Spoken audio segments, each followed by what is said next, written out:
नमस्कार, स्वागत है आप सभी का डीडी न्यूज पर। आप देख रहे हैं मिड डे प्राइम। मैं हूं प्रकाश दास।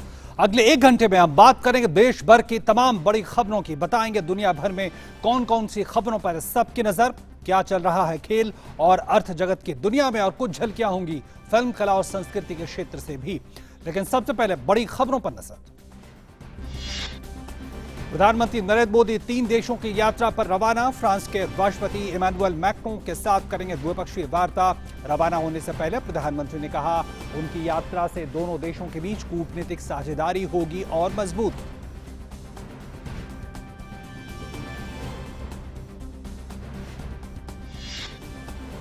कश्मीर मसले का अंतर्राष्ट्रीयकरण करने की पाक की कोशिश को लगा एक और झटका। फ्रांस के विदेश मंत्री ने कहा, कश्मीर 2 देशों के बीच का आपसी मामला।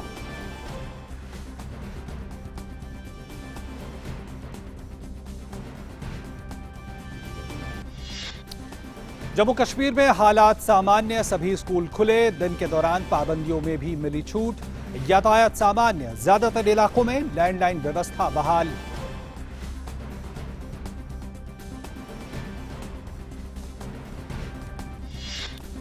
पूर्व वित्त मंत्री पी चिदंबरम की आज दिल्ली की अदालत में होगी पेशी। सीबीआई ने आईएनएक्स मीडिया मामले में किया है गिरफ्तार।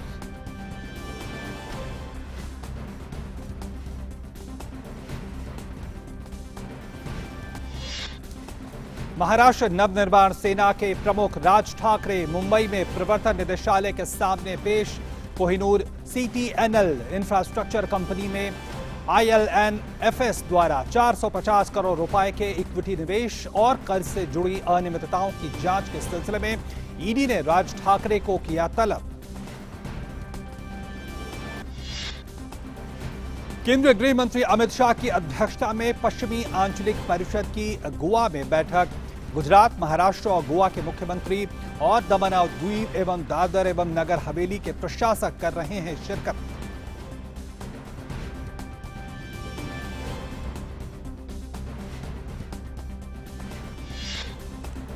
और भारत और वेस्ट इंडीज के बीच 2 टेस्ट मैचों की सीरीज का पहला टेस्ट मैच आज एंटुगा में सर विवियन रिचर्ड्स स्टेडियम में खेला जाएगा मैच।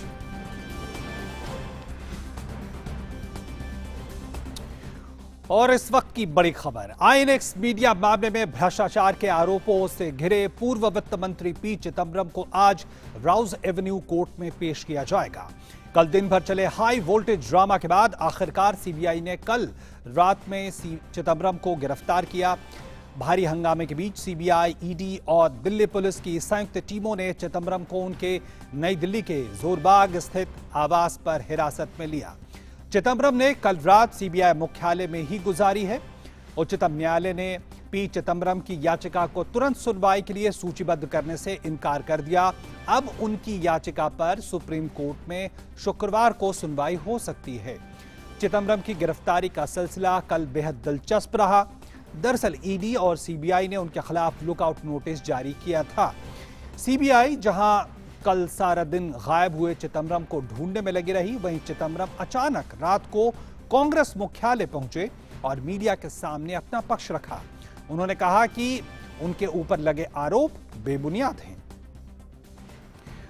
लेकिन पी चिदंबरम की प्रेस कॉन्फ्रेंस की खबर मिलते ही सीबीआई और ईडी की टीम कांग्रेस मुख्यालय के लिए रवाना हुई। फिर उनके घर पहुंची, जहां 50 मिनट के हंगामे के बाद चिदंबरम को हिरासत में लिया गया। इस दौरान कांग्रेस के कार्यकर्ताओं ने काफी हंगामा किया और सीबीआई की टीम का रास्ता रोकने की कोशिश की। हिरासत में लेने के बाद चिदंबरम की मेडिकल जांच भी की गई।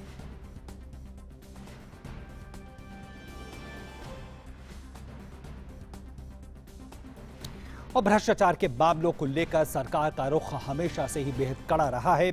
प्रधानमंत्री नरेंद्र मोदी भी शुरू से ही ये कहते रहे हैं कि उनकी सरकार भ्रष्टाचार के किसी भी मामले को कतई बर्दाश्त नहीं करेगी। 2014 में भी मैंने कहा था और आज भी कहता हूं कि जिन्होंने देश को लूटा है उनको पाई पाई लौटानी पड़ेगी।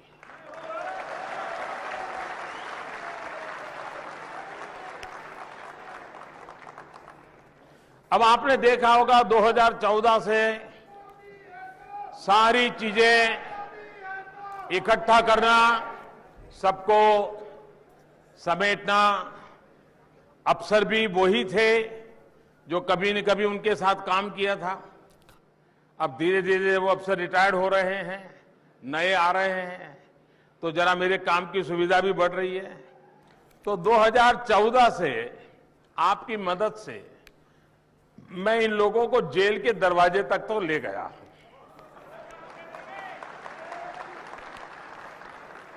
कोई जमानत पर है, कोई अभी डेट ले रहा है, लोग चक्कर काट रहे हैं, लेकिन 2014 से मेहनत करते करते पुराने अफसर गए, धीरे धीरे जगह खाली हो गए, नए आए, तो अब कागज भी हाथ लगने लगे हैं, बराबर मामला सीधी दिशा में जा रहा है।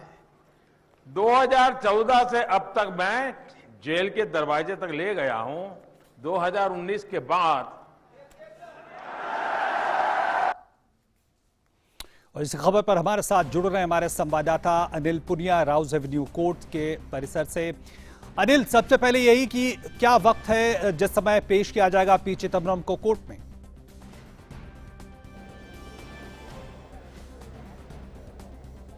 तो शाम के वक्त की है, तो 24 घंटे का समय होता है, लेकिन इसमें यूजुअली जो है 2 बजे के बाद ही पेश करते हैं। उससे पहले मेडिकल कराना होता है और तमाम कागजात पूरे करने होते हैं। मेडिकल के अलावा जो अब तक की पूछताछ है, चूंकि उसे केस डायरी बोलते हैं, वो केस डायरी अदालत में पेश की जाती है। चूंकि उसके रिमांड मांगेंगे तो वो केस डायरी के साथ वो कागज जो कल से आज तक की पूछताछ है उसमें कितना मटेरियल निकल के आया है और क्यों वो रिमांड को जस्टिफाई करने के लिए, उसे न्यायोचित ठहराने के लिए 14 दिन का मांगे, 12 दिन का मांगे, वो उनकी मर्जी है। अदालत का अधिकार होता है कितने का देंगे। लेकिन केस डायरी में ऐसे दस्तावेज जुटा के वो पुलिस सीबीआई लेके आएगी, उसकी तैयारी में इन्वेस्टिगेटिंग ऑफिसर लगा हुआ है और एक मेडिकल की औपचारिकता होती है। इन दोनों चीज़ों के करने के बाद 2 बजे के बाद कभी भी यहाँ अदालत में पेश करते हैं और उसकी रिमांड की मांग की जाएगी। दूसरा जो मैं आपको बता दूं, ओपी के कल जिससे जो ये मामला चला था, ये मंगलवार को ये पटकथा लिखी गई थी। मंगलवार को जब एंटीसिपेटरी बेल रिजेक्ट हुई तो उन्होंने कोशिश की सुप्रीम कोर्ट से, वो उनका हक भी होता है ऊपरी अदालत से कुछ राहत लेने का, लेकिन कल शाम होते होते चिदम्बरम को ये लगने लगा था कि सुप्रीम कोर्ट से कोई राहत तुरंत मिलने वाली नहीं और उसका राजनीतिक संदेश कुछ दूसरी तरह का जा रहे हैं। लिहाजा उन्होंने शाम को प्रेस कॉन्फ्रेंस की और बाकी का तो आपने दिखाया है और बताया भी है किस तरह से गिरफ्तारी हुई। लेकिन अब आगे की प्रक्रिया ये है कि सीबीआई रिमांड मांगेगी और रिमांड पे बचाव पक्ष अपनी दलीलें रखेगा कि इतने दिन का नहीं होना चाहिए, गिरफ्तारी ही गलत हुई है। वो जिरह तमाम चलेंगी, लेकिन 2 बजे के करीब ओपी दास 2 के बाद किसी भी वक्त यहाँ पेश किया जा सकता है। ओपी बिल्कुल, और हमारे साथ हमारे संवाददाता नीरज सिंह भी अब जुड़ रहे हैं।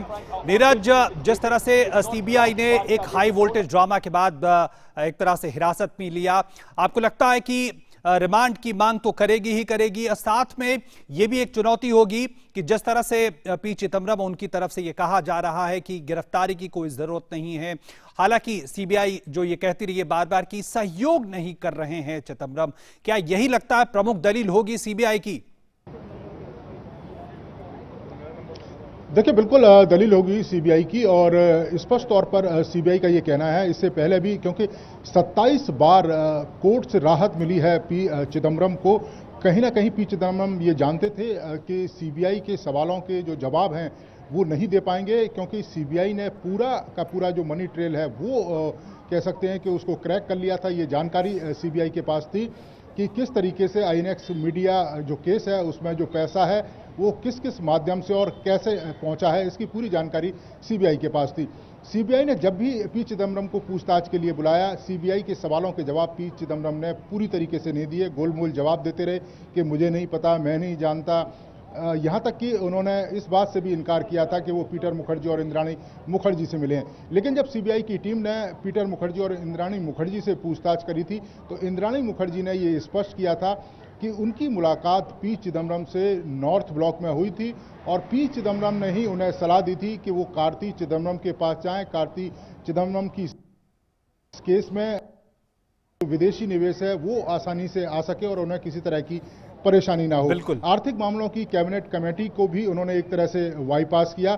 अब निश्चित तौर पर पी चिदम्बरम से जो पूछताछ है वो अभी भी सीबीआई के इसी मुख्यालय में ओपी चल रही है जो मेरे पीछे आपको दिखाई दे रहा है। और यहाँ रात के 1 बजे तक पी चिदम्बरम से सीबीआई की आईएनएक्स मीडिया केस को जो डील कर रही थी उस टीम ने पूछताछ करी थी। बिल्कुल। और उसके बाद सुबह 9 बजे से भी उनसे जो पूछताछ का जो सिलसिला है वो चल रहा है। सीबीआई की दलील रहेगी कि पी चिदम्बरम की ज़्यादा से ज़्यादा दिनों तक जो रिमांड है वो हासिल कर सकें, ताकि जो सहयोग नहीं कर रहे हैं पी चिदम्बरम कम से कम उनके साथ कड़ाई से पूछताछ कर सके, क्योंकि सीबीआई के पास तमाम सबूत हैं।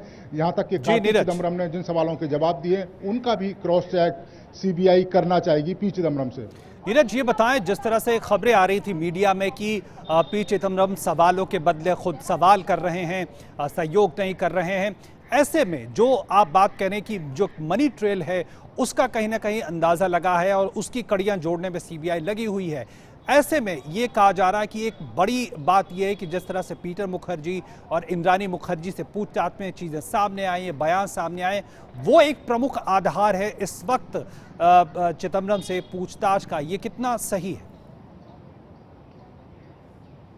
देखिए, बिल्कुल एक प्रमुख आधार है, क्योंकि सरकारी गवाह हैं जो इंद्राणी मुखर्जी, और उन्होंने स्पष्ट तौर पर ये स्वीकार किया है कि उनकी जो मुलाकात है वो पी चिदम्बरम से नॉर्थ ब्लॉक में हुई है।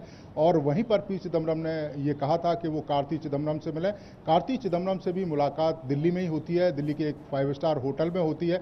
दूसरी सबसे बड़ी बात है कि सीबीआई की टीम ने जब आईएनएक्स मीडिया पर रेड करी थी तो वहाँ से भी कई सारे जो कागजात हैं वो सीबीआई की टीम ने जब्त किए थे, जो स्पष्ट तौर पर ये बता रहे हैं कि इस केस के, इस डील के सिलसिले में आईएनएक्स मीडिया ने एक बड़ी रकम जो कार्ति चिदम्बरम की जो कंपनी है एडवांटेज स्ट्रेटेजिक लिमिटेड, उसको सौंपी थी, उसको कह सकते हैं कि सेंड करी थी। और जब कार्ति चिदम्बरम की कंपनी पर भी सीबीआई की टीम ने रेड करी थी तो वहां से भी जो सबूत हैं वो सीबीआई के हाथ लगे थे कि जो पैसा आईएनएक्स मीडिया से आया, तो तमाम सबूत सीबीआई के पास हैं। तो निश्चित तौर पर इन सवालों का जो जवाब है अब पी चिदम्बरम को देना होगा, जो अभी तक इनकार करते रहे, हर चीज में कहते रहे कि मुझे नहीं मालूम, मैं नहीं जानता, मैं मिला नहीं। तो निश्चित तौर पर अब उन सबूतों के साथ सीबीआई की टीम उनसे पूछताछ कर रही है, तो उनसे इनकार करना अब पी चिदम्बरम के लिए संभव नहीं होगा। अनिल, एक जो बड़ी बात जो निकल कर आई थी जब हाई कोर्ट में मामला था, तो हाई कोर्ट ने अपने ऑब्जर्वेशन में ये कहा था कि कहीं ना कहीं मुख्य साजिशकर्ता के तौर पे पी चिदम्बरम दिखते हैं। तो ऐसे में उम्मीद की जा सकती है कि जो कोर्ट का रुख रहा है वो एक बहुत बड़ी चुनौती होगी उसके विपक्ष में दलील देने की, जहां तक पी चिदम्बरम और उनके वकीलों की तरफ से है। क्या उम्मीद करेंगे आज कोर्ट में? देखिए, इसमें ओपी दो चीज़ें आपको मैं क्लियर कर दूं कि आज रिमांड पे बहस होगी। ये जो आपने सवाल किया है ये मेरिट का होता है जब ट्रायल होता है, उसके खिलाफ क्या सबूत हैं, पीडब्ल्यू कितने हैं और पीडब्ल्यू की सब्सटेंशियल एविडेंस क्या है, चेन ऑफ एविडेंस क्या है, वो सारी चीज़ें बाद की बातें हैं। आज जो सीमित रहेगा दायरा वो रहेगा कि रिमांड दिया जाए तो किन तथ्यों पे दिया जाए। जहाँ तक आपने हाई कोर्ट के जजमेंट की बात की है तो आपको मैं बता दूं कि अनेकों बार चिदम्बरम को अरेस्ट प्रोटेक्शन मिलता रहा है, निचली अदालतों से भी और फिर हाई कोर्ट से भी।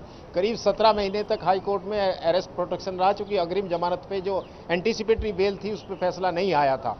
लेकिन जिस दिन वो फैसला आया उस दिन लगभग ये तय हो चुका था कि अब सुप्रीम कोर्ट का एक रास्ता बचा है, जो कि वो भी लगभग बंद नजर आया। इसमें जो नया सब्सटेंशियल चीजें निकल के आई थी वो इंद्राणी मुखर्जी के 164 के बयान हैं।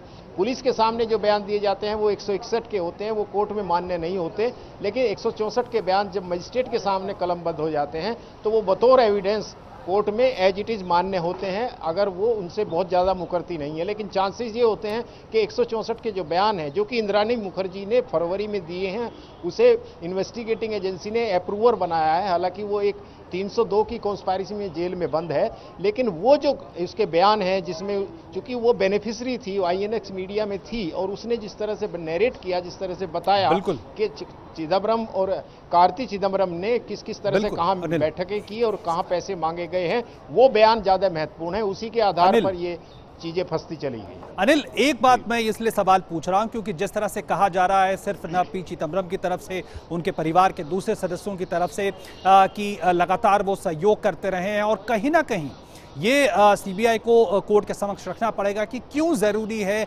और पूछताछ करने के लिए वक्त की जरूरत है, क्यों उनको जो है हिरासत में लेने की आगे भी जरूरत है। देखिए, आरोपी क्या कहता है, उसके परिवार वाले क्या कहते हैं, वो एजेंसी के सामने माने नहीं रखता, अदालत के सामने माने नहीं रखता। माने ये रखता है कि जो केस डायरी आज दी जाएगी जज को, उस केस डायरी में अब तक की जांच में कितने तथ्यपरक सबूत आए हैं, उसी पे कोर्ट चलती है। रिमांड भी उसी आधार पे देती है, और रिमांड की अवधि अक्सर ये देखा जाता है कि जितनी मांगी जाती है उतने नहीं देते। उसको न्यायोचित ठहराना पड़ता है कि आपको आखिर इतनी लंबी पूछताछ के लिए कस्टोडियल इंटरोगेशन क्यों चाहिए। जहां तक आपने कहा सहयोग नहीं कर रहे, ये सहयोग करना और सहयोग ना करना ये बिल्कुल इन्वेस्टिगेटिंग एजेंसी और आरोपी के बीच की बात है। ये कागजों में नहीं आती हैं चीजें, कागज वो केवल वहां तक बोलते हैं कि क्या क्या चीजें हम इनसे पूछ रहे हैं। दूसरी चीज कस्टोडियल इंटरोगेशन में ये होती है कि जो दूसरा को एक्यूज होता है उसको आमने सामने बैठा के जो क्रॉस क्वेश्चनिंग होती है, वो एक महत्वपूर्ण चीज निकल के आती है। बिल्कुल अनिल, निश्चित तौर पर इस खबर पर नजर रहेगी और लगातार हम अपडेट अपने दर्शकों को भी देते रहेंगे। बहुत बहुत धन्यवाद नीरज आपका सीबीआई मुख्यालय से हमारे साथ जुड़ने के लिए, और अनिल आपका राउज एवेन्यू कोर्ट के परिसर से। और आगे बढ़ते हैं, एक और दूसरे मामले पर नजर डालते हैं। महाराष्ट्र नवनिर्माण सेना प्रमुख राज ठाकरे ILNFS घोटाला मामले की जांच के संबंध में आज प्रवर्तन निदेशालय के समक्ष पेश हुए हैं। ईडी ने राज ठाकरे को कोहिनूर CTNL इंफ्रास्ट्रक्चर कंपनी में ILNFS द्वारा 450 करोड़ रुपए से अधिक के ऋण और इक्विटी निवेश से संबंधित कथित अनियमितताओं की जांच के सिलसिले में तलब किया है।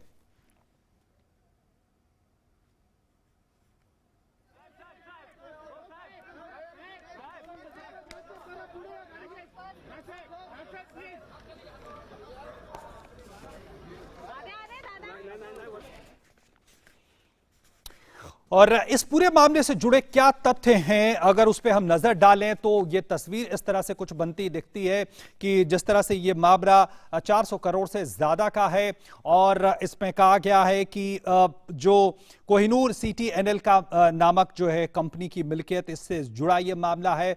और इसमें दरअसल में हुआ ये कि ये जो जमीन थी जहां पे ये कोहिनूर CTNL नामक का ये बिल्डिंग या कहें मॉल बना था, उस जमीन को 3 लोगों ने मिलकर खरीदा था, और उसमें राज ठाकरे, उन्मेष जोशी और राजेंद्र शिरोडकर, ये तीनों लोग शामिल थे। उन्मेष जोशी, उनको भी आज बुलाया गया है पूछताछ के लिए, ईडी ने आज बुलाया गया है। लेकिन इस पूरे मामले में देखा जाए तो राज ठाकरे ज्यादा समय तक जो है इस मामले में देखा जाए तो मनी लॉन्ड्रिंग के मामले में फंसे हैं, और मामले की जांच में यह भी पता लगाने की कोशिश है कि कंपनी ने नुकसान को किस तरह से, इस पूरे मामले को कैसे इसका असेस किया जाए, कैसे इसे विश्लेषित किया गया, और इसके अलावा क्या एक ही साल में राज ठाकरे और करीब 1 दशक पहले राज ठाकरे, उन्मेष जोशी और सहयोगियों ने Kohinoor CTNL real estate company बनाई और उसके बाद वो जमीन खरीदी और वहां पे ये मॉल खड़ा हुआ। और उसके अलावा जो कंपनी है जहां से पैसे लिए गए, उसमें 2003 में 225 करोड़ रुपए की इक्विटी खरीदी और 2008 में 90 करोड़ रुपए में बेच दिया। उससे ILNFS को काफी बड़ा नुकसान हुआ। नुकसान के बाद 135 करोड़ के लोन पर भी कोहिनूर CTNL ने डिफॉल्ट किया। उसके बाद भी यह मामला आगे चलता रहा, और ईडी पूछताछ में यह जानना चाहती है कि ILNFS मामले में मिलीभगत से कंपनी को नुकसान क्या पहुंचाया गया। तो ये वो तमाम महत्वपूर्ण मामले हैं कि किस तरह से फाइनेंस होता है, फिर कैसे उसमें से जो साझेदार हैं वो निकल जाते हैं, और इससे सीधा नुकसान ILNFS कंपनी को होता है। और सीधे हम चलेंगे अपने संवाददाता योगेश सीतल के पास मुंबई में।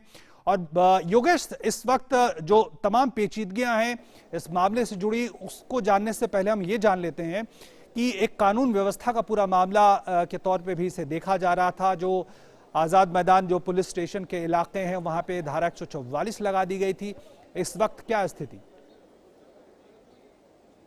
कानून व्यवस्था की स्थिति काफ़ी अच्छी है यहाँ पे। फिलहाल जो प्रवर्तन निदेशालय जहाँ पे इस वक्त हम हैं बेलार स्टेट की तरफ से, यहाँ तक आने वाले जो भी रास्ते हैं उसको बंद कर दिया गया है। बंद कर दिया गया है का मतलब ये है कि वहाँ पे भारी संख्या में पुलिस बल को तैनात किया गया है कि कोई प्रदर्शन या कोई जो मनसे के कार्यकर्ता हैं कोई इस तरीके से अड़ंगा पैदा न कर सकें यहाँ पे।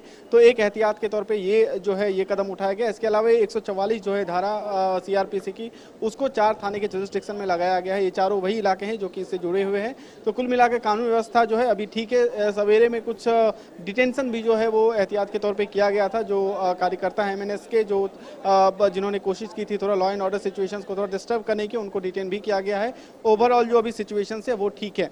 जहाँ तक एक और बात है वो ये है कि 11:30 बजे के करीब राज ठाकरे यहाँ पे आए थे, जो है वो सीधा आए और सीधे वो अंदर गए, जो जोन 1 का ऑफिस है प्रवर्तन निदेशालय का, वो सीधे अंदर गए और तब से जो अभी तक है पूछताछ चल रही है। करीब करीब हम कह सकते हैं कि 2.5 घंटे के करीब जो है वो पूछताछ अभी जारी है। जो प्रवर्तन निदेशालय के बड़े अधिकारी हैं वो यहाँ पे पूछताछ कर रहे हैं। पूछताछ में अभी क्या निकल के सामने आया है ये अभी इसकी कोई पुष्ट जानकारी जो है वो अभी बाहर नहीं आई है, क्योंकि जब तक पूरी तरीके से पूछताछ हो नहीं जाती कोई भी चीज़ें सामने नहीं आएगी।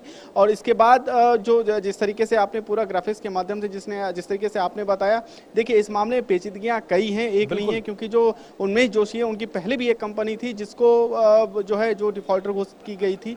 तो कुल मिलाकर चीजें ये भी है कि कहीं ब्लैक मनी को व्हाइट मनी करने की, जो ब्लैक मनी को जो है वो राउंडर करने की जो कहीं कोशिश नहीं है। ईडी तमाम कई सारे पहलू पर जो है वो अपना जो है अपनी पूछताछ उस पर केंद्रित करेगी। साथ में जो पहले बयान आए हैं या फिर जो अलग अलग जो है माध्यम के जरिए जो टेस्टिमनीज हुई हैं उसको भी रिलेट किया जाएगा कि जो पहले पूछताछ की गई उनमें जोशी के साथ और जो अभी जो राज ठाकरे के साथ पूछताछ की जाएगी उनमें से कोई जो कोई रिलेशन है, कहीं कोई कंट्राडिक्शंस तो नहीं है, कहीं कोई विरोधाभास तो नहीं है, कहीं कुछ डिफरेंशिएशन तो नहीं है। तो ये सब चीजें जो है वो देखी जाएगी। जी बिल्कुल, निश्चित तौर पर तो नजरें होंगी कि यहाँ से ईडी की पूछताछ के बाद क्या चीजें सामने निकल कर आती हैं। बहुत बहुत धन्यवाद योगेश आपका हमारे साथ जुड़ने के लिए मुंबई से। और रुख करते हैं एक और बड़ी खबर की ओर। प्रधानमंत्री नरेंद्र मोदी आज 3 देशों फ्रांस, UAE और बहरीन की यात्रा के लिए रवाना हो गए हैं। तीनों देशों में जहां द्विपक्षीय संबंधों को नई उड़ान देने का लक्ष्य होगा, तो साथ ही पीएम मोदी फ्रांस के बियारेत्ज में होने वाले G7 शिखर सम्मेलन में भी भाग लेंगे, जहां मौजूदा वैश्विक मुद्दों पर निर्णायक चर्चा की उम्मीद की जा रही है।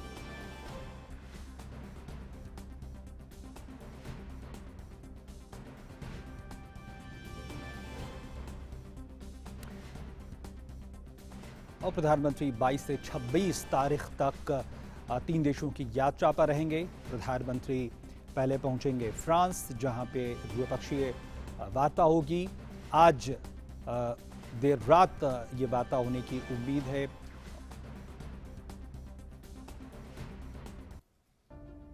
प्रधानमंत्री नरेंद्र मोदी 22 अगस्त की शाम फ्रांस की अहम द्विपक्षीय यात्रा पर होंगे। पीएम मोदी के दूसरे कार्यकाल में ये उनकी पहली फ्रांस यात्रा होगी। अपने पहले कार्यकाल में भी पीएम मोदी ने यूरोपीय देशों में सबसे पहली यात्रा फ्रांस की ही की थी। फ्रांस पहुंचने के कुछ घंटे के भीतर ही फ्रांस के राष्ट्रपति इमैनुअल मैक्रों के साथ पीएम मोदी की अहम बैठक होगी, जिसके बाद शिष्टमंडल स्तर की वार्ता होगी। राष्ट्रपति मैक्रों पीएम मोदी के सम्मान में रात्रि भोज का आयोजन भी करेंगे।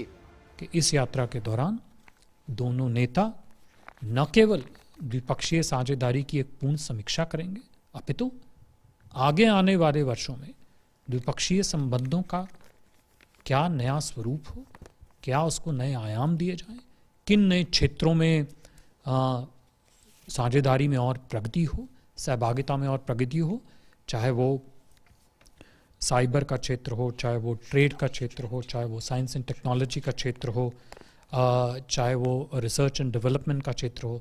हर क्षेत्र में हमारी अपेक्षा रहेगी कि ये यात्रा में काफी महत्वपूर्ण निर्णय लिए जाएंगे। इसके अगले दिन प्रधानमंत्री मोदी का फ्रांस के प्रधानमंत्री एडवर्ड चार्ल्स फिलिप के साथ बैठक का कार्यक्रम है।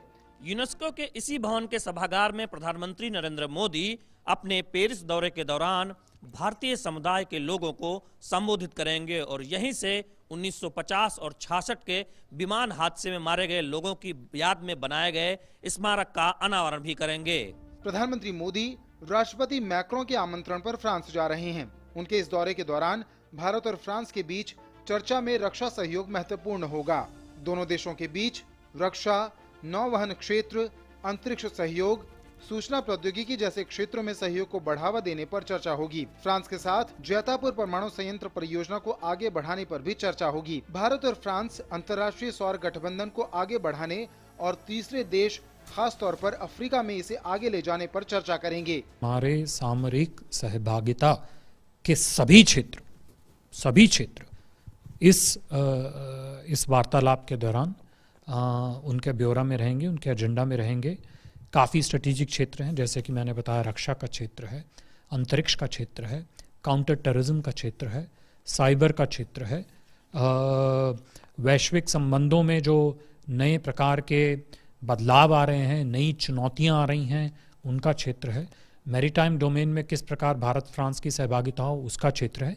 तो ये और काफ़ी अन्य क्षेत्र, आर्थिक क्षेत्र है, ये सभी क्षेत्र जो है एजेंडा पे रहेंगे दोनों लीडर्स के बीच में वार्ता के दौरान। फ्रांस के साथ भारत के रिश्तों को पीएम मोदी और राष्ट्रपति इमैनुअल मैक्रों की आपसी दोस्ती से और गर्मजोशी मिली है। दोनों देशों के संबंधों में प्रगाढ़ता तब देखने को मिली थी जब फ्रांस के राष्ट्रपति ने अपने दौरे के दौरान दिल्ली के साथ साथ देश की सांस्कृतिक राजधानी और पीएम मोदी के संसदीय क्षेत्र वाराणसी का भी दौरा किया। इसके साथ ही सोलर ऊर्जा में आपसी सहयोग को बढ़ावा देते हुए उत्तर प्रदेश के मिर्जापुर में सोलर प्लांट का उद्घाटन भी उनके दौरे के दौरान ही किया गया।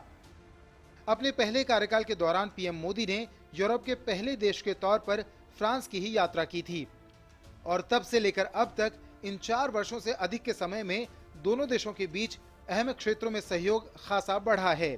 उम्मीद यही है कि पीएम मोदी के फ्रांस दौरे से दोनों देशों के संबंध नई ऊंचाइयों पर पहुंचने में सफल होंगे।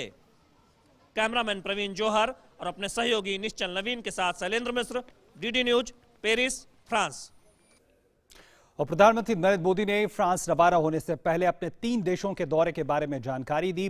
ट्वीट में पीएम ने कहा कि 22 से 26 अगस्त तक मैं फ्रांस, यूएई और बहरीन का दौरा करूंगा और इस दौरान हर प्रकार की परिस्थितियों में भारत का हमेशा साथ देने वाले दोस्तों के साथ संबंध और मजबूत होंगे और सहयोग के नए क्षेत्रों का पता लगाने में मदद मिलेगी। फ्रांस में राष्ट्रपति इमैनुअल मैक्रों और पीएम फिलिप के साथ बातचीत होगी। वहां पर भारतीय प्रवासियों के साथ बातचीत होगी और 1950 और 1960 के दशकों में फ्रांस में एयर इंडिया की 2 दुर्घटनाओं के शिकार लोगों के लिए एक स्मारक समर्पित किया जाएगा। और यूएई में अबू धाबी के क्राउन प्रिंस शेख मोहम्मद बिन जायद अल नहयान के साथ व्यापक वार्ता होगी।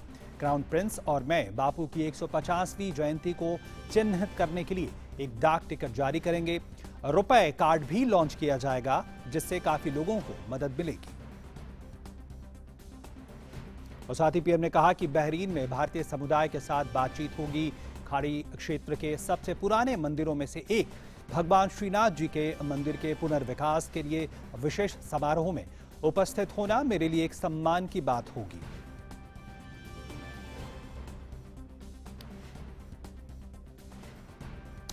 और सीधे रुख करेंगे फ्रांस का, जहां हमारे संवाददाता शैलेंद्र मिश्र हमारे साथ जुड़ रहे हैं। शैलेंद्र, सबसे पहले मैं यही जानना चाहूंगा, आज प्रधानमंत्री जब वहां पहुंचेंगे तो द्विपक्षीय वार्ता होगी, मुलाकात होगी, बातचीत होगी, लेकिन ये बातचीत जो है पेरिस में भी हो सकती थी, लेकिन वहां नहीं हो रही है, बल्कि पेरिस से 60 किलोमीटर दूर 19वीं शताब्दी के ऐतिहासिक, अगर मैं इसका नाम सही ले पा रहा हूं तो शेटो डी चैंटली में होगी। और कहा जा रहा है ये अपने आप में ये जेस्चर काफी कुछ कहता है। बिल्कुल, फ्रांस और भारत के जो संबंध हैं, सामरिक संबंध जिसकी शुरुआत 1998 से हुई, उसके बाद से देखें तो काफ़ी प्रगति हुई है भारत और फ्रांस के संबंधों में। ओपी दास, और ख़ासतौर पर जब पिछले कार्यकाल के दौरान प्रधानमंत्री नरेंद्र मोदी जब फ्रांस आए, उसके बाद से लेकर अब तक जो भी सहमति बनी, जो भी अहम क्षेत्रों में आगे बढ़ने को लेकर दोनों देशों के बीच सहमति बनी, उस निर्णय को जमीनी स्तर पर लागू भी किया गया है और आगे बढ़ा गया है। हम जानते हैं कि डिफेंस, रक्षा, अंतरिक्ष जैसे जो परंपरागत सहयोग के क्षेत्र हैं, उससे भी आगे जाकर climate change, sustainable development, solar alliance जैसे क्षेत्रों में, सौर ऊर्जा में एक तरह से सहयोग को आगे बढ़ाया गया। तो निश्चित तौर पर ये दौरा बहुत महत्वपूर्ण रहने वाला है और हम जानते हैं कि भारतीय समुदाय के जो लोग हैं उनसे भी सीधे मुखातिब होंगे ओपी दास। कल प्रधानमंत्री नरेंद्र मोदी जब यहाँ फ्रांस में जो यूनेस्को का सभागार भवन है, जहाँ पर 1950 और 1960 के दशक में जो विमान हादसा हुआ था, जिसमें भारत के महान वैज्ञानिक होमी जहांगीर भाभा की मौत हुई थी, इनके याद में जो स्मारक बनाया गया है उसको समर्पित भी करेंगे, उसका अनावरण करेंगे। यहाँ पर प्रधानमंत्री नरेंद्र मोदी हमारे साथ बहुत सारे लोग हैं जो भारतीय समुदाय के, उनसे बात करेंगे। काफ़ी उत्साहित हैं प्रधानमंत्री नरेंद्र मोदी के दौरे को लेकर और कल बड़ी संख्या में लोगों ने रजिस्ट्रेशन कराया है प्रधानमंत्री नरेंद्र मोदी को सुनने के लिए यहाँ फ्रांस में। आप बताइए किस तरह से देखते हैं प्रधानमंत्री मोदी के इस दौरे को?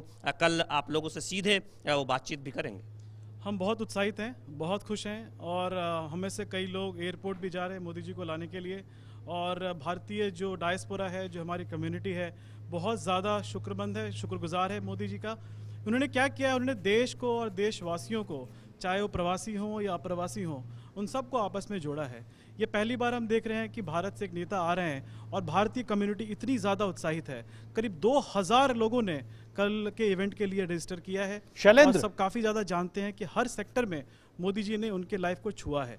जी शैलेंद्र साहब कुछ पूछना चाहते हैं? जी शैलेंद्र, मैं ये पूछना चाहता हूं, वहां जो भारतीय हैं, प्रधानमंत्री जब वहां पहुंच रहे हैं, हम जानते हैं जो केमिस्ट्री है इमैनुअल मैक्रों और प्रधानमंत्री नरेंद्र मोदी के बीच, आपको लगता है ये कितना मदद कर रही हैं दोनों देशों को नजदीक लाने में? और खासकर जो भारतीय जाते हैं फ्रांस में और दोनों देशों के बीच में संबंध बढ़ते हैं, उस लिहाज से कितना महत्वपूर्ण और कितना आगे बढ़ पाए हैं?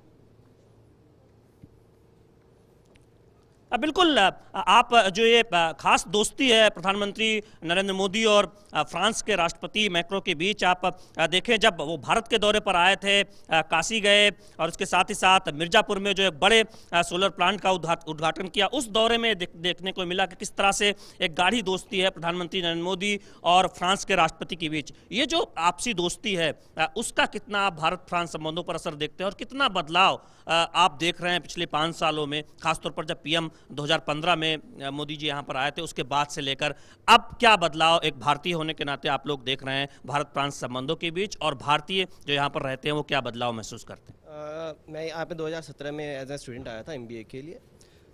ये भारत और फ्रांस का जो रिलेशनशिप है, इसके कारण फ़ायदा ये हुआ है कि जितने स्टूडेंट्स आते हैं उनको 2 साल का स्टडी वर्क परमिट मिलता है। जब मैं यहाँ आया काफ़ी लोगों को पता था कि हमारा प्रधानमंत्री कौन है, नरेंद्र मोदी हैं, पर अगर मैं उनसे पूछता इनसे पहले हमारा प्रधानमंत्री कौन था, किसी को नहीं मालूम है। तो आज हमको एक देखा जाता है कि ऐसे देश से आए हैं जहाँ जो बहुत तेज़ी से तरक्की कर रहा है और हम उसका नेतृत्व तो प्रधानमंत्री कर रहे हैं। बिल्कुल, एक बहुत अहम बात कही। आपसे जानना चाहेंगे, आप तो यहाँ लंबे समय से रह रहे हैं, 1970 के दशक में ही आ गए। अब आप पिछले कुछ वर्षों में कितना बदलाव देखते हैं? भारत को लेकर जो नज़रिया है यहाँ फ्रांस के लोगों का, वो कितना बदला है, खासतौर पर प्रधानमंत्री नरेंद्र मोदी के फ्रांस दौरे पर आने के बाद 2015 में? जहाँ तक प्रधानमंत्री नरेंद्र मोदी का सवाल है, मैं उनके बारे में एक ही बात भारतवासियों को बताऊंगा। सेकेंड वर्ल्ड वॉर में फ्रैंकलिन रूजवेल्ट ने न्यू डील दी दुनिया को। Narendra Modi is the only man who can give a new deal to India. So he is for me Franklin Roosevelt of India.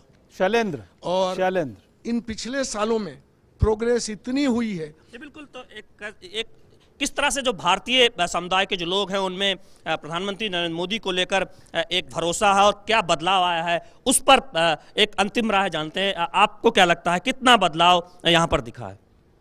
मैं यहाँ से 10 साल से हूँ, 10 साल से ज़्यादा हो गए मुझे। मैं हॉस्पिटैलिटी इंडस्ट्री से हूँ।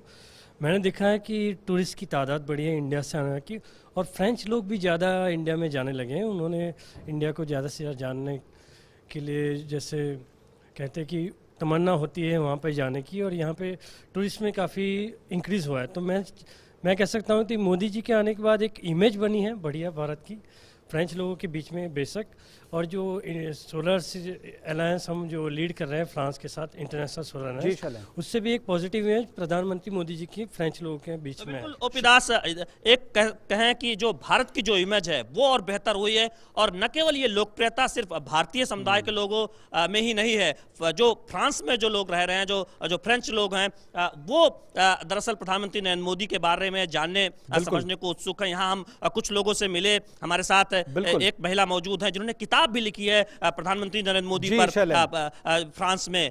तो निश्चित तौर पर किस तरह से प्रधानमंत्री नरेंद्र मोदी की लोकप्रियता यहाँ पर वो देखी जा सकती है, और बहुत उत्साहित है भारतीय समुदाय के लोग कल उनके संबोधन को सुनने के लिए। जी बिल्कुल बिल्कुल, निश्चित तौर पर तो इस खबर पर नजर रहेगी और आपसे हम अपडेट भी लेते रहेंगे। बहुत बहुत धन्यवाद शैलेंद्र हमारे साथ फ्रांस से जुड़ने के लिए। और मुद्दे प्राइम में यहाँ पे हम रुक रहे हैं छोटे से ब्रेक के लिए। आप बने रहिए डीडी न्यूज के साथ।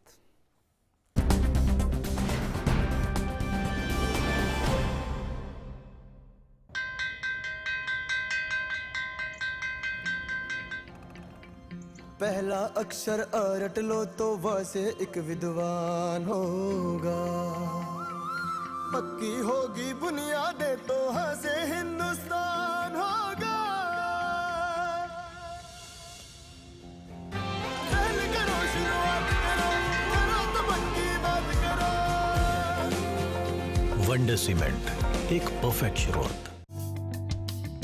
ई शॉपिंग साइट पर श्वेता ने देखा एक सुंदर हार। उसका डिजाइन देखकर हो गई वो बेकरार। झटपट उसने बुक किया और एडवांस में पेमेंट किया। लेकिन ये क्या, ये नहीं था वो हार जिससे श्वेता को हुआ था प्यार। शॉपिंग साइट के इस व्यवहार से श्वेता तो हुई हैरान परेशान। आप भी शॉपिंग साइट से खरीदारी करते समय रहें सावधान। जानें उनके नियमों को, टर्म्स एंड कंडीशंस का रखें ध्यान। जागो ग्राहक जागो। हेलो, कौन? नमस्कार मैडम। जी हम 10 वही जो बच्चों को देते हैं बड़ा काश। सोचा आपको बता दें कि हम फिर मिलने आ रहे हैं आपके बच्चे से। उसकी तबीयत बिगाड़ेंगे। दस्त ऐसे दस्तक देकर नहीं आते, तो दस्त के लिए तैयार रहना। घर में ORS और जिंक है ना? दस्त की इलाज में देरी हुई तो शरीर में पानी और पोषण की कमी जानलेवा हो सकती है। इसलिए दस्त शुरू होते ही ORS और जिंक शुरू करें। दस्त के लिए तैयार रहना। घर में ORS और जिंक है ना?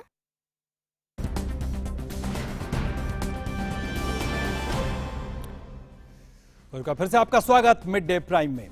पश्चिमी आंचलिक परिषद की बैठक आज गोवा में हो रही है। केंद्रीय गृह मंत्री अमित शाह इस बैठक की अध्यक्षता कर रहे हैं। इसमें गुजरात, महाराष्ट्र और गोवा के मुख्यमंत्री और इसके अलावा दमन एवं दीव और दादर एवं नगर हवेली के प्रशासक शिरकत कर रहे हैं। राज्य को 5 जोन में बांटा गया है और प्रत्येक जोन की परिषद में हर राज्य के मुख्यमंत्री, 2 मंत्री और मुख्य सचिव हैं। केंद्रीय गृह मंत्री आंचलिक परिषद यानी जोनल काउंसिल के अध्यक्ष हैं और हर जोन एक मुख्यमंत्री को इसके उपाध्यक्ष के लिए रोटेशन के आधार पर नामित करता है। और जम्मू कश्मीर में अनुच्छेद 370 हटाने के बाद लोगों की सहूलियतों के लिए पाबंदियों को धीरे धीरे खत्म किया जा रहा है। राज्य में हालात तेजी से सामान्य हो रहे हैं। प्राथमिक स्कूलों के बाद माध्यमिक कक्षाओं वाले स्कूल भी अब खोल दिए गए हैं। श्रीनगर के व्यवसायिक केंद्र लाल चौक पर यातायात सुचारू रूप से चल रहा है। जम्मू कश्मीर प्रशासन की ओर से घाटी में टेलीफोन सुविधाएं बहाल की गई हैं। 73,000 से ज्यादा लैंडलाइन फोन बहाल कर दिए गए हैं और बाकी को भी जल्दी से शुरू किया जाएगा। घाटी में बाजार खुले हुए हैं और सड़कों पर गाड़ियों की रौनक देखी जा सकती है।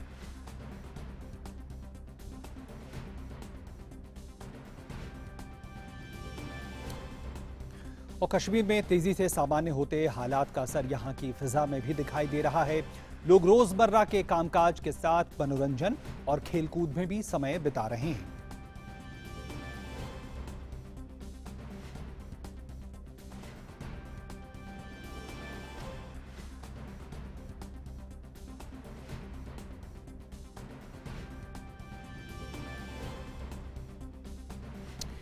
और जम्मू कश्मीर से अध्यादेश अनुच्छेद 370 हटाए जाने के बाद पाकिस्तान काफी बौखलाहट में है।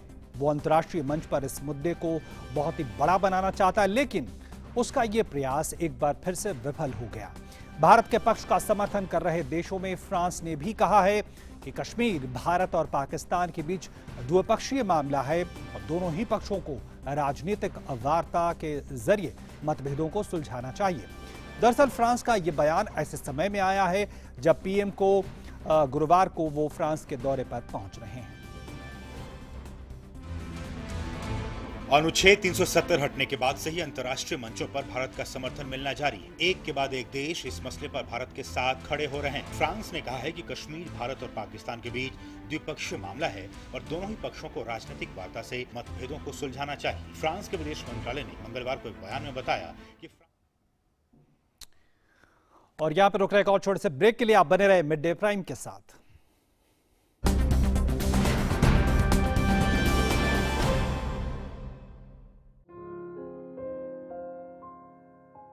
खाने पीने के बिल पे जो सर्विस चार्ज लगाते हैं, इसे चुकाना या न चुकाना ये ग्राहक की मर्जी है। जो ग्राहक से जबरदस्ती सर्विस चार्ज लगाएगा, अनफेयर ट्रेड प्रैक्टिस का वो दोषी माना जाएगा।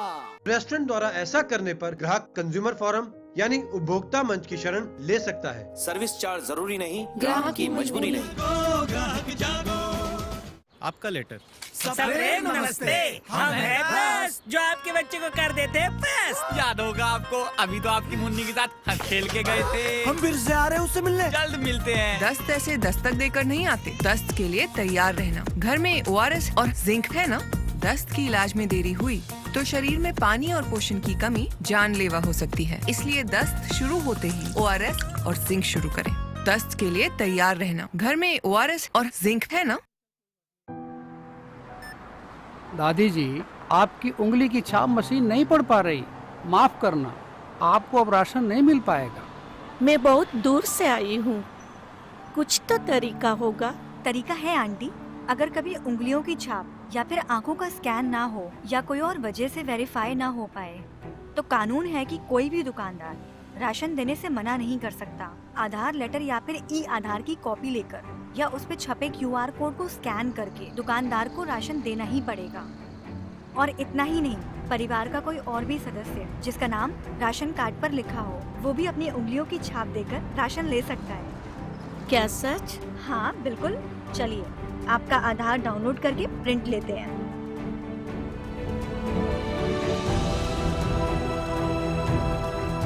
इसीलिए मैं हूँ आधार के साथ। मेरा आधार, मेरी पहचान।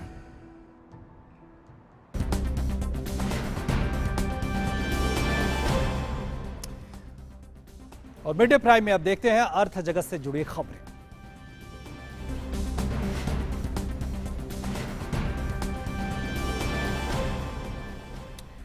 और व्यापार प्राइम के साथ मौजूद है हमारे सहयोगी अजय मिश्र। अजय, अब आपके पास। धन्यवाद डोमराज। मुझे लगता है कॉर्पोरेट गवर्नेंस को लेकर के इस वक्त सुर्खियां ज़्यादा हमारे पास हैं, लेकिन उसका असर जो है वो शेयर बाजार पर भी दिखाई दे रहा है। आर्थिक मंदी की आहट और एशियाई बाजारों की गिरावट की वजह से घरेलू शेयर बाजारों में आज गुरुवार को भी नुकसान दिखाई दिया। बॉम्बे स्टॉक एक्सचेंज का 30 शेयरों का संबंधी सूचकांक सेंसेक्स 75 अंकों की गिरावट के साथ 36,985 पर, और नेशनल स्टॉक एक्सचेंज का 50 शेयरों का संबंधी सूचकांक निफ्टी 13 अंकों की गिरावट के साथ 10,905 पर खुला। फिलहाल ये तेजी और भी गहराती जा रही है और सेंसेक्स सबसे थोड़ी देर पहले 175 अंक नीचे कारोबार करता हुआ नजर आ रहा था। एस बैंक और इंडिया बुल्स हाउसिंग 6 से 7% नीचे कारोबार कर रहे थे। उधर TCS, गेल और ब्रिटानिया जैसे शेयर्स 3 से 4% के फायदे के साथ कारोबार करते हुए नजर आ रहे थे। थोड़ा सा सावधान होने की जरूरत है। उधर रियल एस्टेट दिग्गज कंपनी DLF को सुप्रीम कोर्ट का नोटिस मिलने के बाद शेयरों पर जबरदस्त दबाव दिखा। आज शुरुआती कारोबार में 20% तक की गिरावट देखने को मिली। नोटिस में कहा गया है कि कंपनी ने QIP जारी करते समय सभी जानकारियों को सार्वजनिक नहीं किया। कंपनी के शेयर 52 हफ्तों के निचले स्तर पर कारोबार कर रहे हैं। पहले भी कंपनी पर जानकारी न देने के आरोप में 3 सालों तक के लिए प्रमोटर्स पर बाजार से पूंजी जुटाने पर रोक लग चुकी है। वेंकट राव, जो कि रियल एस्टेट कंसल्टेंट हैं और एडवोकेट हैं, इंसॉल्वेंसी पर काम करते हैं। बहुत धन्यवाद वेंकट जी वक्त निकालने के लिए। कितना गंभीर है मामला और DLF के लिए आगे चल करके कितनी बड़ी परेशानी आ सकती है उनके सामने? देखिए, गंभीर तो है। पहली बात तो ये है कि जो मटेरियल इंफॉर्मेशन डिस्क्लोज करना है, और अगर पीछे थोड़ा देखेंगे, पीछे भी कुछ DLF पे आप देखेंगे कुछ ऑर्डर्स पास हुए थे, कुछ पेनल्टीज लगे थे। तो ये अगर फैक्ट जो आ रही है कि कुछ एलिगेशंस ऐसे हैं कि कुछ इंफॉर्मेशन इन्होंने प्रोस्पेक्टस में या QIP के ऑफर डॉक्यूमेंट में नहीं प्रपोज किया है, जो डिस्क्लोजर नॉर्म्स है वो क्लियर कट है। आपके अगर कोई भी लिटिगेशंस हो या उसके रिलेटेड कोई भी इंफॉर्मेशन हो, even if it is related to subsidiaries, और वो मटेरियली इम्पैक्ट करता है, तो उसको डिस्क्लोज करना जरूरी है। और उसका जो रिस्क एलिमेंट है वो रिस्क फैक्टर्स में इन्वेस्टर्स को बताया जाए, सो दैट इन्वेस्टर्स अवेयर रहे इन्वेस्टमेंट करने से पहले उस पर्टिकुलर शेयर्स में। अगर ऐसा कुछ हुआ तो डेफिनेटली मेजर इम्पैक्ट है, बट लेट अस होप। लेकिन वेंकट, मैं आपसे मूल सवाल ये जानना चाह रहा हूं कि इस तरह की जो गड़बड़ियां हो रही हैं कॉर्पोरेट गवर्नेंस को लेकर के, वो आखिर क्यों हो रही हैं? क्या जो इसकी लीगल कॉस्ट है वो कम है, जिसकी वजह से कंपनियां रिस्क लेती हैं कि ठीक है चलिए डिस्क्लोजर नहीं किया, या फिर चलिए थोड़ा सा मनी लॉन्ड्रिंग कर दी, पैसे कहीं से आ गए? देखिए, बात तो ये है कि इसमें इवन QIP देखिए कंपनी होता है और बैंकर्स, इन्वेस्टमेंट बैंकर्स इन्वॉल्व रहते हैं और काफी हद तक टाइटन नॉर्म्स हैं। ऐसा नहीं है कि डिस्क्लोजर्स नहीं आती हैं। एंड डेफिनेटली DLF जैसी इतनी large scale companies they would have best of the बिल्कुल इंटेलिजेंस डन, बट होता क्या है कि कहीं ना कोई इंटरप्रिटेशन इश्यूज कह लीजिए या कहीं ना कहीं वो मटेरियलिटी की वजह से कभी कभी छूट जाते हैं चीजें, और वो डिस्क्लोजर हो सकता है जब तक वो जिस तरीके से अभी तो ये जिस पिटिशन है जिस पे DLF रिप्लाई करेगा, बट वो गड़गड़ियां देखिए काफी हद तक रोक में है, बट यस चीजें तो कहीं ना कहीं इंप्रूवमेंट का स्कोप तो रहता ही है। जी बहुत धन्यवाद वेंकट, वक्त निकालने के लिए। तो जी तो जो जानकारियां हैं कानूनन देना जरूरी है, जिससे कि निवेशक इस बात को लेकर के सावधान रहें कि अगर कंपनी पर कोई मामला बनता है या उसने कोई डिफॉल्ट किया है या फिर उसके ऊपर कोई केस में एडवर्स कोई जजमेंट आया है तो उसकी रोशनी में वो अपने निवेश के फैसले ले सके, लेकिन उसका नुकसान कंपनी और निवेशक दोनों को होता है, जैसा कि अभी हम आज DLF के शेयर्स के मामले में देख रहे हैं। उधर केंद्र ने देश में छतों पर सोलर पावर के इस्तेमाल को बढ़ावा देने के लिए राज्यों में नीतियों को और भी ज़्यादा सरल बनाने की अपील की है, और राज्यों में इस बारे में उठाए गए कदमों के मद्देनजर कल सरल नाम के एक नए इंडेक्स की शुरुआत की गई। पूरे देश में बात करें तो कर्नाटक, तेलंगाना, गुजरात और आंध्र प्रदेश रूफटॉप सोलर को बढ़ावा देने के मामले में इंडेक्स में सबसे पहले 4 पायदान पर नजर आते हैं। जम्मू कश्मीर और उत्तर पूर्व के प्रदेश सूची में काफ़ी नीचे हैं। छतों पर 3 किलोवाट तक के जो पावर प्रोजेक्ट्स हैं उस पर 30% और 3 से 10 किलोवाट प्रोजेक्ट्स के लिए 20% की सब्सिडी दी जा रही है। And once the application is given, then somebody should come, the applicant can select the service provider whosoever he wants. You can impanel a number of companies which will be the service providers who will go and install it. Let the applicant select the service provider, that service provider will go and install it. And then after that the payment can be made by the DISCOM and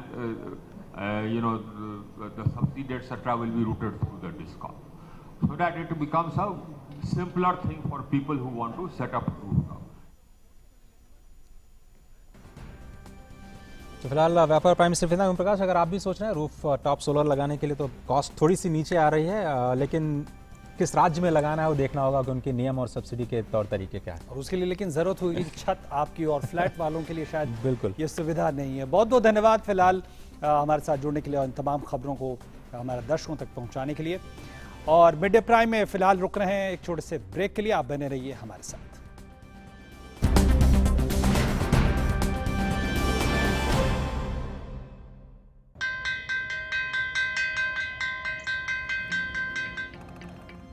पहला अक्षर रट लो तो वह से एक विद्वान होगा, पक्की होगी बुनियादें तो हाँ से हिंदुस्तान होगा।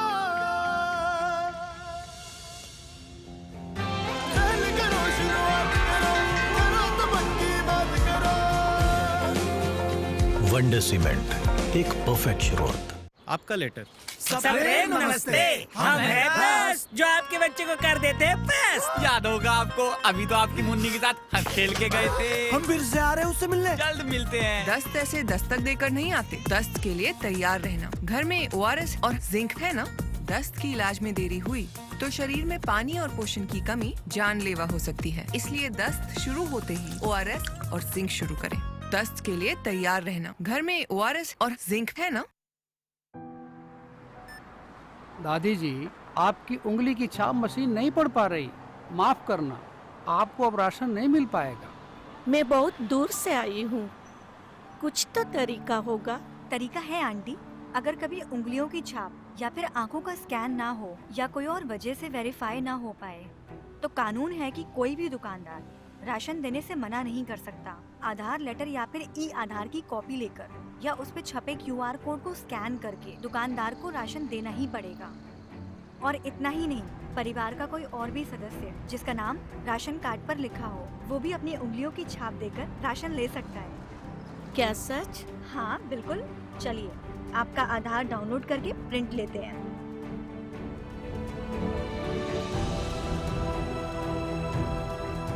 इसीलिए मैं हूँ आधार के साथ। मेरा आधार, मेरी पहचान।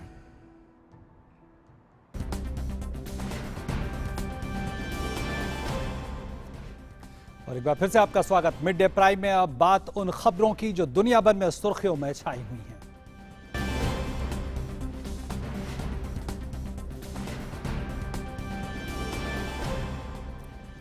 नेपाल यात्रा पर गए विदेश मंत्री डॉक्टर एस जयशंकर ने आज अपनी यात्रा के दूसरे दिन नेपाल के राष्ट्रपति विद्या देवी भंडारी से मुलाकात की। दोनों नेताओं ने द्विपक्षीय मुद्दों पर चर्चा की।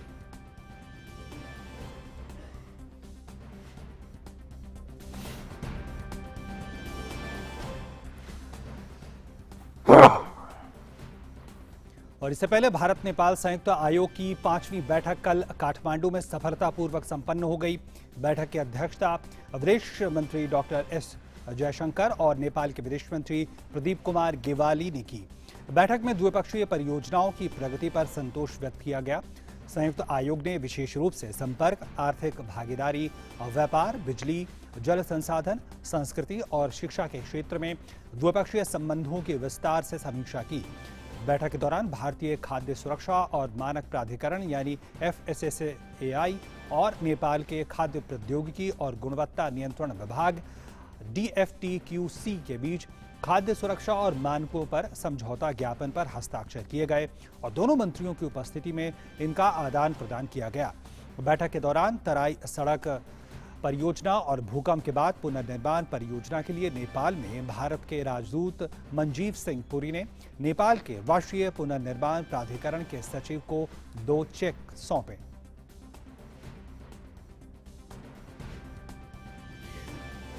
भारत और रूस ने एक दूसरे की क्षेत्रीय अखंडता और संप्रभुता का सम्मान और किसी तीसरे पक्ष के हस्तक्षेप न करने की नीति के प्रति अपना समर्थन दोहराया है।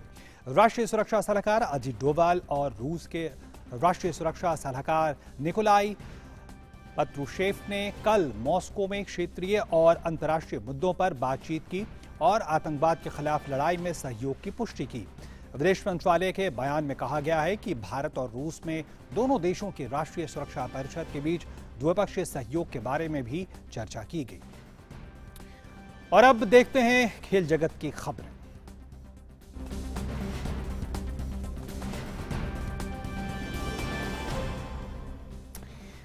और खेल प्राइम के साथ हमारे सहयोगी मुकेश शुक्ला हमारे साथ मौजूद हैं। मुकेश, अब आपके पास।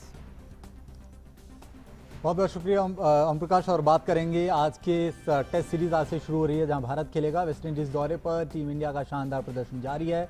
T20 और वनडे सीरीज में वेस्टइंडीज को हराने के बाद टीम इंडिया की नजरें अब टेस्ट सीरीज जीतने पर है। भारत और वेस्टइंडीज के बीच 2 टेस्ट मैचों की सीरीज का पहला मुकाबला आज सर विवियन रिचर्ड स्टेडियम में खेला जाना है। यह सीरीज विश्व चैंपियनशिप का भी हिस्सा होगी। विराट की विराट सेना पहले विश्व टेस्ट चैंपियनशिप के शुरुआती मुकाबले के लिए तैयार। टीम इंडिया जब गुरुवार को वेस्टइंडीज के सामने उतरेगी तो कप्तान विराट कोहली अपनी सर्वश्रेष्ठ टीम लेकर जीत के साथ आगाज करना चाहेंगे। भारत अगर ये मैच जीतता है तो बतौर कप्तान कोहली की 27वीं टेस्ट जीत होगी और वो महेंद्र सिंह धोनी के बराबरी कर लेंगे। इस मैच में शतक जमाने पर वो बतौर कप्तान 19 टेस्ट शतक की रिकी पॉन्टिंग के रिकॉर्ड की बराबरी कर लेंगे। कोहली, चेतेश्वर पुजारा, KL राहुल और रोहित शर्मा के रहते भारतीय टीम कागजों पर मजबूत लग रही है, लेकिन जेसन होल्डर की अगुवाई वाली कैरेबियाई टीम को हल्के में नहीं लिया जा सकता। एंटीगा के सर विवियन रिचर्ड्स स्टेडियम की विकेट तेज गेंदबाजों की मददगार है। यहाँ पिछले टेस्ट में इंग्लैंड की टीम 187 और 132 रन पर आउट हो गई थी, लेकिन वो दूसरा समय था। कोहली और मुख्य कोच रवि शास्त्री की चिंता का सबब केमार रोच और शनॉन गैब्रियल से मिलने वाली नई गेंद की चुनौती पर होगी। पिच में गति और उछाल होने पर कोहली 4 विशेषज्ञ गेंदबाजों को लेकर उतर सकते हैं। ऐसे में आर अश्विन और कुलदीप यादव के बीच एकमात्र स्पिनर की जगह के लिए होड़ होगी। 3 तेज गेंदबाजों की जगह जसप्रीत बुमराह, ईशांत शर्मा और मोहम्मद शमी लेंगे। बल्लेबाजी संयोजन दुरुस्त करना कोहली के लिए माथापच्ची का काम होगा। हार्दिक पांड्या उपलब्ध होते तो कोहली ऐसी स्थिति में रोहित या अजिंक्य रहाणे में से एक को बाहर रख सकते थे। वैसे टेस्ट क्रिकेट में वेस्टइंडीज के हालिया रिकॉर्ड को देखते हुए वो अतिरिक्त बल्लेबाज को लेकर उतर सकते हैं। हरी भरी पिच होने पर कोहली 5 गेंदबाजों को भी उतार सकते हैं, जिसके मायने हैं कि मुंबई के दोनों बल्लेबाजों में से एक का चयन होगा और रविंद्र जडेजा हरफनमौला के रूप में खेलेंगे। ये भी देखना होगा कि मयंक अग्रवाल के साथ पारी का आगाज कौन करता है।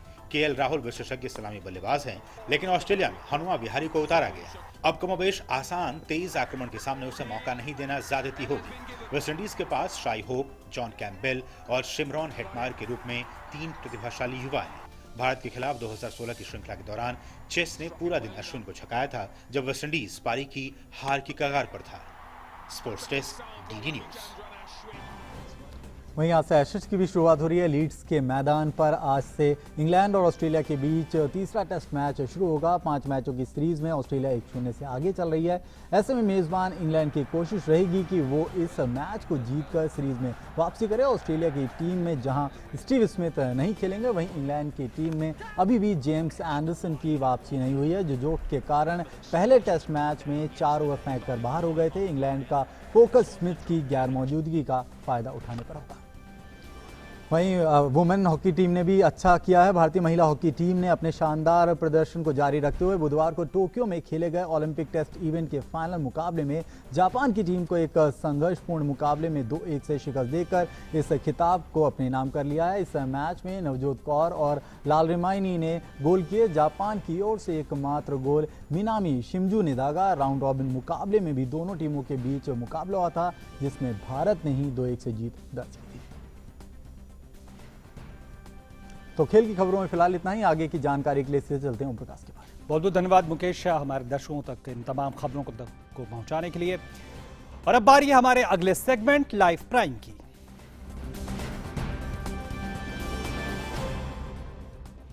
दुनिया के सबसे ऊंचे पर्वत माउंट एवरेस्ट पर प्रदूषण को कम करने के लिए नेपाल सरकार ने बड़ा कदम उठाया है। एवरेस्ट क्षेत्र को प्लास्टिक मुक्त क्षेत्र बनाने के मकसद से नेपाल सरकार ने एकल उपयोग वाले प्लास्टिक पर प्रतिबंध लगाने का फैसला किया है। ये प्रतिबंध खम्बू पासंग लामू नगरपालिका में जनवरी 2020 से प्रभावी होगा। प्रतिबंधित की गई वस्तुओं में प्लास्टिक की थैलियां, तिनके, सोडा और पानी की बोतलें और अधिकांश खाद्य पैकेजिंग शामिल हैं। अधिकारियों के मुताबिक हाल ही में माउंट एवरेस्ट से 11 टन कचरा साफ किया गया है।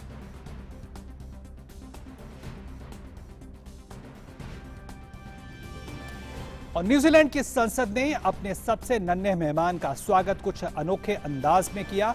वाकया कुछ यूं हुआ कि सांसद तामती कोफी ने उनके नवजात बच्चे को संसद के स्पीकर ट्रेवर मलाट अपनी गोद में संसद की कार्रवाई के दौरान अपने हाथों से दूध पिलाते हुए नजर आए। बच्चा स्पीकर के हाथों दूध पीकर थोड़ी देर बाद उनकी बाहों में आराम फरमाता हुआ नजर आया। मीडिया खबरों के अनुसार बच्चा तुतानेकाई को सेरोगेट मां ने 10 जुलाई को जन्म दिया। और मिड डे प्राइम में आज इतना ही, लेकिन हम पी चिदंबरम की अदालत में पेशी की खबर पर लगातार नजर बनाए हुए हैं और आपको हर अपडेट्स देते रहेंगे। बस आप जुड़े रहिए डीडी न्यूज के साथ। फिलहाल मिड डे प्राइम में इतना ही। नमस्कार।